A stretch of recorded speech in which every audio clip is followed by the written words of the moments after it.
예, 특별히 솔리스트도 없이 이렇게 아주 좋은 찬양한다라는 게 아주 너무너무 대단합니다. 우리 찬양대원들 위해서 늘 기도해 주시고 격려해 주시면 감사하겠습니다. 할렐루야. 하나님의 큰 은혜가 여러분의 삶 가운데 늘 충만하실 줄로 믿습니다. 오늘은 11월 셋째 주일입니다. 11월 셋째 주일, 우리가 날짜로 따진다라면, 우리가 달력으로 따진다라면 아직 한 달이 남았지만, 우리가 교회력으로 따진다라면 이제 한 해가 얼마 남지 않았습니다. 교회에서 따지는 교회력으로 본다라면 한 해의 시작은 대림절로부터 시작을 합니다. 원래 대림절이 12월 첫째 주일이니까 이제 교회력으로 따질 때에는 두 주만, 오늘까지 포함해서 두 주만 남은 것이죠. 우리가 한 해를 보내면서 이제 새해를 맞이하는 그런 준비를 해야 되는 바로 그런 시점에 와 있습니다. 대림절을 시작하게 되어지면 하나님께서 우리에게 독생자 예수 그리스도를 보내주신 이 성탄절의 큰 기쁨, 또 주님께서 약속하신 것처럼 다시 오실 주님을 기다리는 그런 시간, 그런 절기가 되어집니다.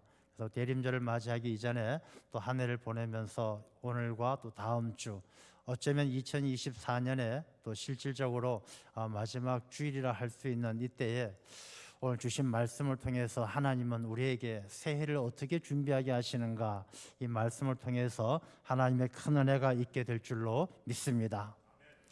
이맘때가 되면 저나 여러분들이나 늘 한 해를 어떻게 마무리할까, 또 다가오는 새해를 어떻게 준비를 할까, 그런 생각들을 하게 되어집니다. 저 역시도 올해를 잘 마무리하고 다가오는 새해를 어떻게, 또 우리 교회가 어떤 일에 힘쓸까, 우리 성도님들이 어떤 신앙생활을 하면 하나님께서 더 기뻐하실까, 이런 고민을 하는 가운데 오늘 주신 말씀 가운데 또 큰 감동이 있어서 함께 나누고자 합니다. 교회는 많은 일들을 합니다. 교회는 복음을 전하는 전도도 하고 선교도 하고 어려운 사람을 돕는 구제도 하고 여러 가지 많은 사역을 합니다. 그런데 이 많은 사역을 누구를 통해서 하느냐 하면 사람을 통해서 합니다. 사람을 통해서 한다는 것은 그 사람이 어떤 사람이냐에 따라서 달라진다는 것입니다. 우리가 전도를 하는데 교회 다니는 사람 아무나 가서 전도하면 다 전도가 되느냐? 그렇지 않습니다. 이 전도하는 사람도 하나님께서 능력 주셔서 그 사람이 삶으로 그 모든 사람들에게 선한 영향력을 미칠 수 있는 사람들이 전도할 수 있는 것이죠. 어떤 사람은 오히려 전도할 때에 그 사람들이 그렇게 이야기하는 사람도 있어요. 너나 잘해, 이렇게 이야기하는 사람도 있습니다. 그래서 우리가 교회에 많은 사역을 하고 또 성도들이 감당해야 될 많은 일들을 하게 되어지는데, 그 일을 감당하기 위해서는 먼저 내가 달라져야 되겠다. 이때까지 살아온 시간 속에 우리가 다른 사람들에게 전도도 잘 못하고 다른 사람들에게 선한 영향력을 미치지 못했다라면 다른 데 이유가 있는 것이 아니라 뭔가 내 자신이 좀 부족했다는 것을 입증하는 것이죠. 그래서 다가오는 새해는 우리가 조금 달라져야 되겠다는 생각을 하면서 우리가 고린도후서 5장 17절의 말씀을 보면 같이 한번 읽어보겠습니다. 그런즉 누구든지 그리스도 안에 있으면 새로운 피조물이라, 이전 것은 지나갔으니 보라 새 것이 되었도다. 아멘. 우리가 새해가 되어진다고 해서 뭔가 저절로 달라지지는 않습니다. 새해가 되어졌다고 해서 사람이 새 사람이 되어지는 것도 아닙니다. 어떻게 해야 되느냐? 그리스도 안에 있으면, 우리가 주님 안에 있으면 보라 이전 것은 지나갔으니 새 것이 되었도다 말씀하는 것처럼 하나님께서 우리를 새 사람으로 새롭게 사용해 주실 줄로 믿습니다. 다가오는 새해에는 우리 모두가 더욱더 그리스도를 떠나지 아니하고 그리스도 안에서 살아가는 하나님의 자녀가 다 되어야 할 줄로 믿습니다. 자, 그러면 그렇게 살아가기 위해서 우리의 삶이 어디에서부터 변화되어져야 할까? 내가 새 사람이 되었으면 그 새 사람이 되었다는 것이 어디에서부터 나타나야 될까? 저는 우리가 사람이 살아가는 데 있어서 가장 소중한 공동체가 가정이라고 생각합니다. 하나님께서도 이 사람들을 복되게 하시기 위해서 제일 먼저 허락하신 것이 가정입니다. 하나님이 천지를 창조하시고 나서 보시기에 좋았더라 하셨습니다. 창세기 1장에 보면 하나님께서 하나님의 형상대로 남자와 여자를 창조하시고 생육하고 번성하고 정복하라 그렇게 말씀하시고 나서 하나님께서 말씀하시기를 이 모든 피조 세계와 사람을 창조하시고 남자와 여자를 창조하셔서 짝지어 놓으신 후에 보시기에 심히 좋았더라 이렇게 말씀하셨어요. 하나님께서는 처음에 아담이 혼자 있을 때는 혼자 사는 것이 보기에 좋지 않으셨다고 그랬습니다. 혼자 있는 것이 좋지 않아 아담에게 하와를 짝지어 주셨는데 짝지어 놓고 보니까 보시기에 심히 좋았더라.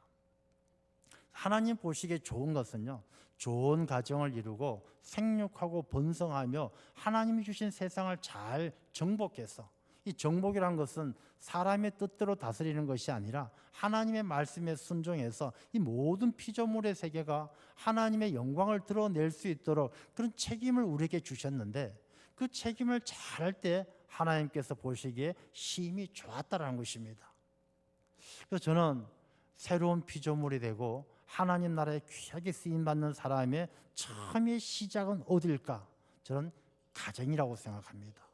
이 가정이 잘 되어야 가화만사성이란 말이 있지 않습니까? 가정이 잘 되어야 신앙생활도 잘할 수 있고 사회생활도 잘할 수 있습니다. 교회 와서 열심히 봉사합니다. 은혜 많이 받았습니다. 그런데 집에 가가지고 부부싸움 대판하고 막 자식들하고 그냥 싸우고 화내고 그러고 나서 은혜 다 쏟아버리면 아무 소용없는 것이죠.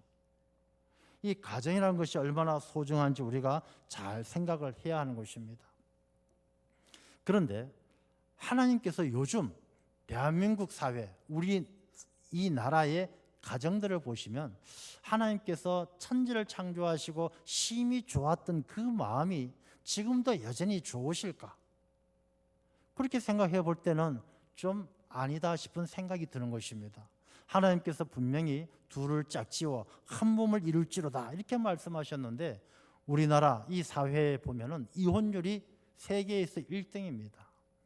대한민국 사람들 잘하는 것도 많은데 이혼도 참 잘합니다.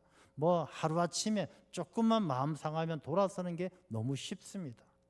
하나님께서 분명히 가정을 사람에게 남자와 여자를 창조하시고 짝지어 가정을 이루게 하시고 생육하고 번성하라 했는데 요즘 사람들 생육하고 번성하지 않습니다.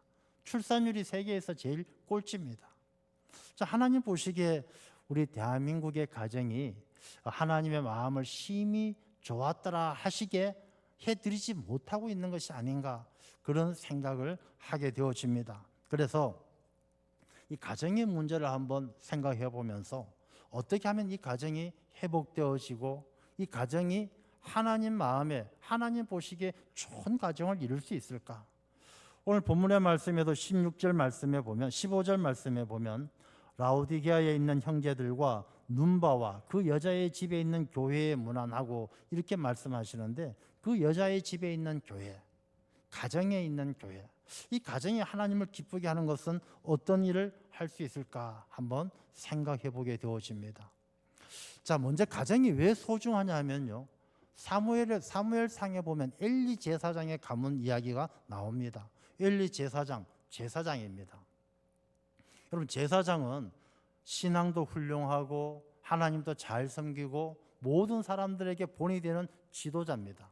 엘리 제사장이 겉으로 보기에는 참 훌륭한 분이죠. 제사장이니까. 근데 하나님 보시기에는 어땠을까요? 하나님은 외모를 보지 아니하시고 중심을 보시는데 하나님이 보시는 엘리 제사장의 중심, 그 가정의 중심은 어땠을까? 엘리 제사장의 아들 홈리와 비느하스 두 아들이 있습니다. 이 아들은 하나님께 드려지는 제물도 가로채고 수종드는 예인도 욕보이고 그야말로 불량하였습니다. 이 하나님 앞에 불량하였던 이들을 어느 날 엘리 제사장이 두 아들을 불러서 야단을 칩니다. 어떻게 야단을 치느냐? 사무엘상 2장 23절의 말씀입니다. 같이 한번 읽어보겠습니다. 그들에게 이르되 너희가 어찌하여 이런 일을 하느냐? 내가 너희의 악행을 이 모든 백성에게서 듣노라. 이 엘리 제사장이 두 아들을 야단을 치는데 가정을 지켜가는데 그 가정을 지켜가는 동기가 너희들의 이 악행이 하나님 보시기에 부끄럽지 않느냐? 왜 하나님 앞에 잘못 사느냐? 이런 책망이 아니라 모든 백성에게서 들어 부끄럽다. 너희들 때문에 소문이 잘못 나서 창피하다. 왜 이렇게 사느냐라고 책망하는 거예요. 엘리 제사장은 누가 보더라도 신앙생활 잘하는 그런 제사장 집인데 실제 그 안은 하나님을 두려워하고 하나님을 섬기는 것이 아니라 사람을 두려워하고 사람의 이목을 겁내는 그런 모습을 보여주고 있다는 것입니다. 이 사람의 눈을 두려워해서 엘리 제사장은 두 아들을 훌륭한 하나님의 자녀 신앙인으로 키우는 것이 아니라 세상에서 높임받고 세상에서 인정받는 성공하는 사람을 만들어 가기를 이 엘리 제사장은 애쓰고 있었다는 것이죠. 하나님께서 그것을 어떻게 보셨을까요? 사무엘상 2장 29절의 말씀입니다. 한번 읽어보겠습니다. 너희는 어찌하여 내가 내 처소에서 명령한 내 제물과 예물을 밟으며 내 아들들을 나보다 더 중히 여겨 내 백성이 이스라엘이 드리는 가장 좋은 것으로 너희들을 살찌게 하느냐? 어찌하여 너희 아들들을 엘리 제사장의 네 아들들을 나보다 더 중히 여기냐라고 하나님께서 섭섭하게 생각하셔요. 여러분, 우리가 우상을 섬긴다는 이야기를 합니다. 우상을 숭배하지 말라. 여러분, 우상을 숭배한다 할 때 이 우상이라는 것은요, 하나님보다 더 중하게 여기는 그것이 바로 우상이에요. 우상은 꼭 뭔가 만들어서 비나이다 그게 우상이 아니라 하나님보다 더 중히 여기고 하나님보다 더 귀하게 여기는 것이 있다라면 그게 바로 우상이에요. 엘리 제사장은 제사장이었지만 우상을 숭배하는 것과 다를 바가 없었다는 것입니다. 하나님보다 자녀를 더 중히 여겨서 자녀를 위해서 뭐든지 하는 하나님을 짓밟는 그런 모습을 보면서 하나님께서 진노하시는 거예요. 자, 여러분, 우리가 한번 우리 가정, 우리 집안을 한번 생각해 보았으면 좋겠습니다. 우리가 다 이렇게 신앙생활 잘합니다. 여러분의 자녀들 신앙생활 잘합니까? 혹시나 홈리와 비누아스 같은 사람이 없습니까? 우리가 그런 아이들을 생각할 때에 이 아이들이 그래 가서 돈 잘 벌고 성공하고 높은 자리에 올라가면 그러면 나중에 언젠가는 교회 잘 나오겠지 하고 내버려 둔다라면 좀 뭔가 하나님의 마음을 섭섭하게 하는 거예요. 여러분, 마귀가 제일 처음에 역사하는 데가 어디냐면 바로 가정이에요. 마귀는 틈만 생기면 파고드는 게 마귀인데 에덴 동산에서 아담과 하와가 있습니다. 제일 먼저 이 마귀가 공격하는 것이 가정을 파괴하는 거예요.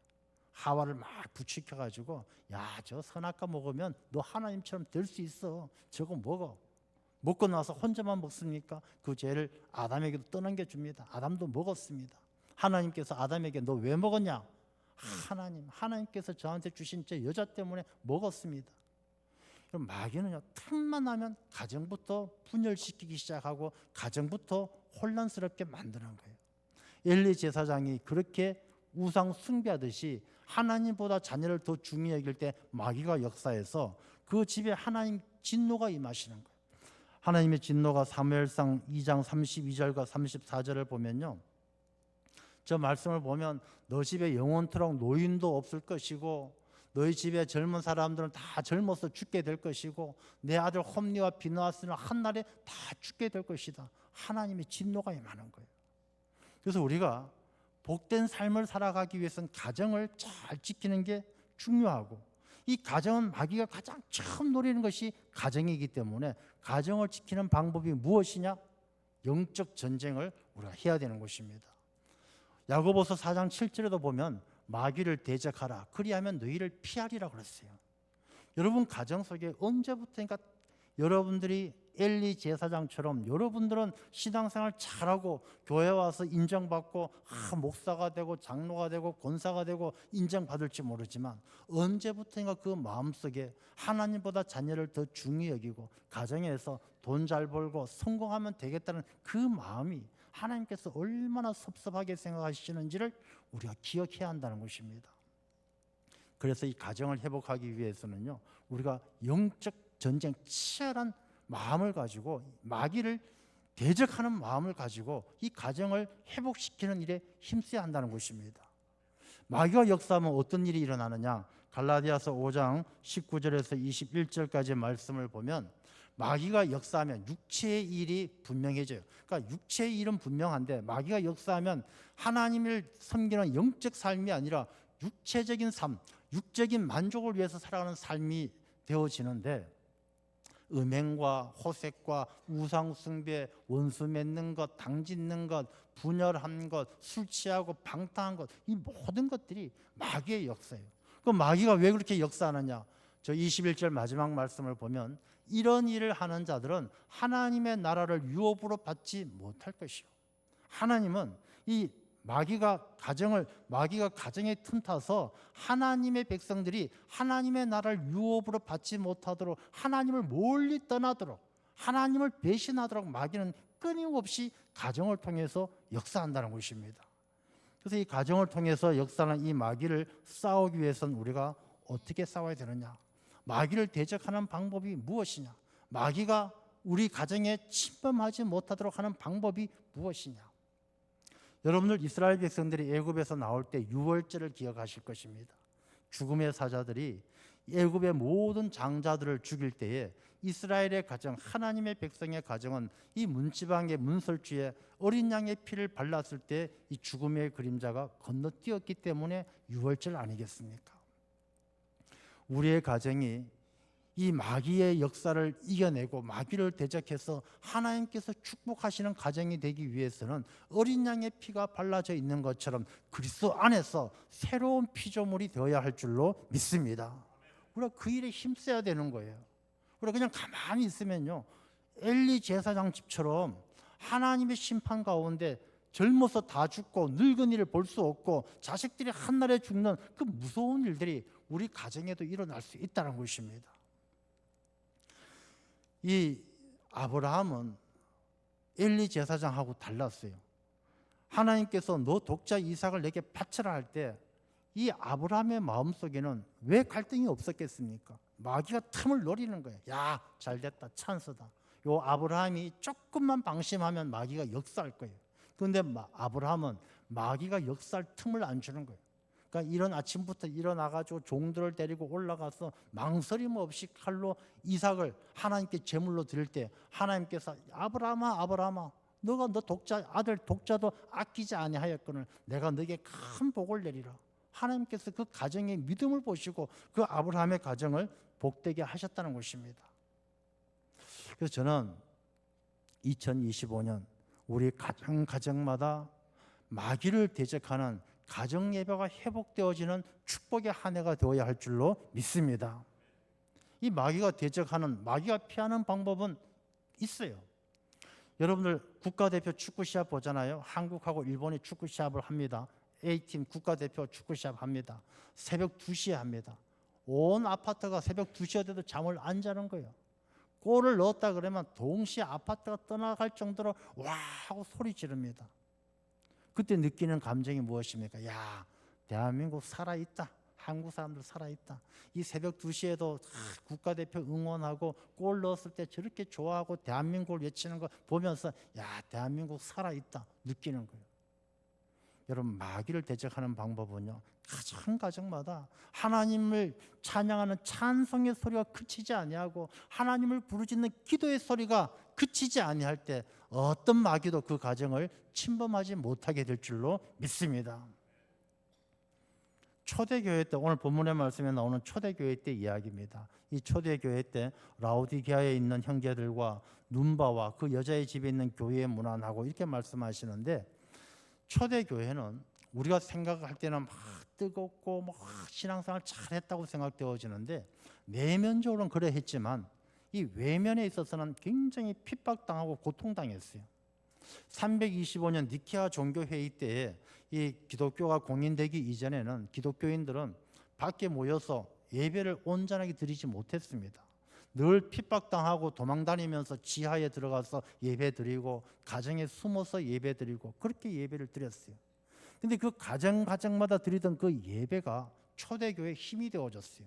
왜냐하면 초대교회는 이 가정에서 예배를 드리면서 이 표면적으로 바깥 일에 대해서 뭔가 활동을 못했던 것이죠. 어디 가서 뭐 전도한다거나 밖에 나가 선교하러 다니거나 꿈도 못 꾸고, 이 가정교회 안에서 이 신앙인들이 가정에서 예배를 드리면서 말씀을 묵상하고 목숨 걸면서 예배 드리면서 신앙이 잘 자라나서 성숙한 신앙인들이 되어져 있었기 때문에, 그렇게 준비되어졌기 때문에 이 로마가 기독교를 공인하고 국교화시키면서 폭발적으로 온 유럽 가운데 기독교가 번성하고 부흥할 수가 있었던 힘이 준비되어졌던 것입니다. 우리가 교회가 많은 일들을 하려면요, 먼저 가정에서부터 사람들이 예배하고 기도하고 찬송하면서 우리가 영적으로 성숙해서 폭발적인 힘을, 에너지를, 영적 에너지를 가져야만이 우리가 교회도 부흥하고 나라도 잘 되는 것이지, 가정이 죽어가면 안 된다는 것입니다. 이 라오디게아는 성경 말씀에 칭찬받은 교회는 아니에요. 이 라오디게아는 지금 터키에 있는 히에라폴리라는 곳에 있는 곳이죠. 지금 말한 파무칼레, 이제 그 지역입니다. 온천이 많이 나는 지역이에요. 라오디게아는 이 히에라폴리에서 한 10km 정도 떨어져 있고, 골로새는 거기서 한 3km 정도 떨어져 있는 그 근처에 있는 교회들이에요. 이 지역은 예로부터 잘 살았던 지역이에요. 부족한 게 없어요. 뭐 안약도 많이 나왔고 온천이 있어서 피부병도 많이 고치고 해서 잘 사는 동네였어요. 라오디게아 교회는 한 번도 큰 핍박을 받거나 뭐 큰 이단들이 들어와서 큰 혼란이 있었던 교회는 아니에요. 별 문제 없이 좋게 지나던 교회였지만 하나님 보시기에는 이 차지도 덥지도 않는 미적지근해서 책망받은 교회가 바로 라오디게아 교회예요. 저는 어떻게 보면 이 현대 교회가 라오디게아 교회를 닮아가는 것 같아요. 부족한 게 없어요. 뭐 사람도 있고 돈도 있고 뭐 다 있는데 신앙의 생명의 기운이 점점 떨어져 가요. 미적지근해요. 차지도 덥지도 않아요. 그럴 때 이 라오디게아 교회만 있었던 것이 아니라 눈바와 그 여자의 집에 있는 교회처럼 가정교회가 있었기 때문에 그 가정교회에서 사람들이 이 폭발적으로 영적인 성숙함을 통해서 하나님의 일을 감당할 수 있는 그런 여력을 갖추었기 때문에 이 초대교회가 폭발적인 성장을 보였다는 것입니다. 그렇다면 우리가 마찬가지예요. 우리가 전도도 해야 되고 해야 될 일들이 얼마나 많습니까? 근데 그 일들을 하기 위해서는 우리가 내 자신부터, 우리 가정부터 회복되어져야 한다는 것입니다. 가정이 회복되어지지 않으면, 가정 예배가 회복되어지지 않으면, 우리 가정에 있는 쓴뿌리가 빠지지 않으면 모든, 내가 아무리 은혜 받고 아무리 대단한 일을 해도 가정에서 다 잃어버려요. 은혜를 다 쏟아버려요. 아담과 하와 때부터 마귀가 가정에 심어놓은 그 쓴뿌리가, 아담과 하와가 서로 막 싸우잖아요. 하나님이 주신 저 여자 때문에 먹었습니다, 핑계대고 이러는 것이, 그 쓴뿌리가 지금도 남아있어요. 여러분들 불행한 게 뭐 때문입니까? 신랑 잘못 만나서 불행하다고 이야기하는 거예요. 왜 불행합니까? 부모 잘못 만나서 힘들다고 이야기하는 겁니다. 그건 마귀가 심어놓은 쓴뿌리예요. 그 쓴뿌리 뽑지 않으면 가정이 달라지지 않습니다. 자녀들이 신앙생활 잘 안 하고 문제가 있어요. 왜 그렇습니까? 나 때문이에요. 나 때문. 내 안에 있는 쓴뿌리를 뽑지 못했기 때문에, 내가 하나님 앞에 온전한 예배 생활을 못했기 때문에, 하나님의 말씀은 듣고 있지만 듣기만 하고 행하지 않는, 자신을 속이는 자가 되어졌기 때문에 자녀들에게 쓴 뿌리가 자녀들에게도 번져가는 것입니다. 그래서 우리가 가정에서부터 신앙이 회복되어지고 가정에서부터 예배가 회복되어져야 마귀가 그 가정을 피해가는 것입니다. 요즘에 교인들요, 목사님들하고 같이 이야기해 보면 신방하기가 힘들다고 이야기합니다. 저도 신방 받으세요 해서 대신방을 해보면 예전에 받는 분들의 절반 정도밖에 신방 받지를 않아요. 여러분, 신방 받는 게 왜 중요하냐면, 여러분, 신방 받지 않으면 여러분들 1년에 한 번도 가정에서 예배 드리지 않아요. 누가 보더라도 저 집이 예배 소리가 나지 않으면 저 집이 교회 다니는 집인지 믿는 집인지 구분이 안 가는 거예요. 옛날엔 신방 때가 되어지면은, 저도 어렸을 때 기억이 납니다. 신방 때가 되어지면 그냥 집안이 일주일 전부터 신방 준비하느라고 아주 뭐 여러 가지 소란스럽습니다. 집안이 대청소합니다. 막 구석구석 다 청소하고 집안을 완전 발칵 뒤집어 놓습니다. 그리고 신방 때가 되어지면 목사님 오시면은 목사님 모시고 예배 잘 드리고 집에서 정성껏 준비한 이 음식을 가지고 또 구역 식구들 모여서 함께 식탁의 교제도 나누고 그런 일들이 있었기 때문에 이 교회가 참 정이 많았고 서로 사랑하는 마음이 있었고 그게 서로 공동체의 힘이 되어졌습니다.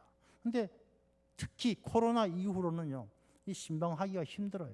신방만 그렇습니까? 구역 예배도 안 돼요. 이게 구역 식구들이 자기 집에 오는 게 싫은 거예요. 다른 교회도 보면요, 구역 예배 거의 못하고 어쩌다 하는 교회도 보면 구역 예배도 그냥 주일날 교회 와서 저쪽 구석에 서너 명 모여갖고 속닥속닥 끓이고 구역 예배 드렸다고 끝나는 거예요. 여러분, 가정이 회복되어지지 않으면 교회가 회복되어지지 않습니다. 교회가 회복되어지지 않으면 이 나라가 미래가 없습니다. 그래서 우리가 가정에서부터 예배를 회복해야 되는데 가정 예배 드리는 게 얼마나 어렵습니까? 저희 가정도 가정 예배 드리기 어려워요. 왜 그러겠습니까? 이 가정의 가정의 터전이 영적으로 많이 메말라 있는 것입니다. 그러면 우리가 이 일을 극복하기 위해서는 어떻게 해야 되겠습니까? 처음에는요, 나부터 예배 드리는 거예요. 가정에서 나 혼자라도 하나님 앞에 엎드려서 기도하고 찬송 부르고 하나님의 말씀 성경 구절 한 장씩 읽고 뜨겁게 기도하고 일주일 중에 일주일 내내 못한다라면 하루라도 정해서 나 혼자라도 하나님 앞에 기도하고 찬송하고 우리가 말씀을 읽으면 여러분 가정의 영적 터가 변화되어질 줄로 믿습니다. 나 하나부터 시작되어지면요, 우리 가정에 있었던 쓴뿌리들이 하나씩 그 줄기들이 마르기 시작하는 거예요. 그래서 우리가 가정이 회복되어져서 내가 혼자 예배하던 것이 이제 아들이 함께하고 딸이 함께하고 남편이 함께하고 어머니가 함께하면요, 그 가정이 회복되어지면 그 가정 때문에 교회가 살고 그 가정 때문에 나라가 사는 놀라운 역사가 일어날 줄로 믿습니다. 우리가 쉽지 않은 일이지만 힘써야 될 일들이 많이 있는 것이죠. 우리가 어렵다는 것은 그만큼 가치가 있는 일입니다. 여러분, 저는 이제 원래도 한 달 정도밖에 남지 않았고 교회력으로 본다라면 2주밖에 남지 않은 이 시점이에요. 우리가 내년 2025년은 우리 교회가 가정에서부터 예배가 회복되어지는 가족들이 다 못한다라면 나 한 사람이라도 가정에서부터 찬송 소리가 나오고 가정에서부터 기도 소리가 나오면 마귀는요, 그 가정을 피해가는 거예요. 6월절의 역사가 이 시대에 일어나게 될 줄로 믿습니다. 그래서 가정이 회복되어지고 또 그 가정을 통해서 우리 교회가 더욱더 부흥하고 또 우리 교회를 통해서 이 지역 사회가 하나님께 크게 쓰임받는 놀라운 역사가 일어나기를 주님의 이름으로 축원합니다. 하나님 아버지 감사합니다. 한 해가 저물어가는 이때에